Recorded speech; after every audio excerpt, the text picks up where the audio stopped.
They've waited for years to find out if the APD officer who shot and killed their loved one would face a judge. Today, the family of Roderick Jones got their answer. News 13's Ian Schwartz reports. Officer Brandon Carr was fired for the 2009 burglary call turned shooting, but a grand jury felt that his actions were justified. It's not like police officers want to shoot folks. But that's what happened at this Northwest Albuquerque home in 2009. And APD officer Brandon Carr's lawyer says his client has been living with the choice he made there for years. It cost Brandon his employment.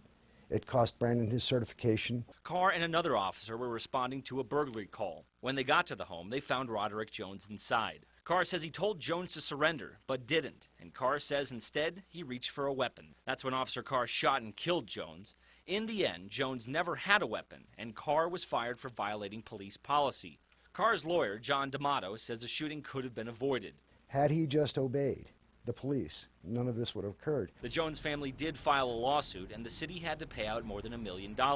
The suit says Carr claimed the shooting happened inside the home, but an internal investigation showed Carr lied, and the officer shot Jones in the back outside the home as he was trying to get away. But after reviewing all the evidence they were presented, the grand jury decided not to indict the officer. I think it sends a message to the police that they could get away with just about anything. Attorney Joe Fine represented the Jones family in the civil suit against the city. He says maybe large payouts will send a message to APD, but even with the money, his former client is still grieving. She would rather have her husband and the father of her children than the money. We asked Brandon Carr's lawyer if his client would like to talk on camera, but Carr declined. Ian Schwartz, KRQE, News 13.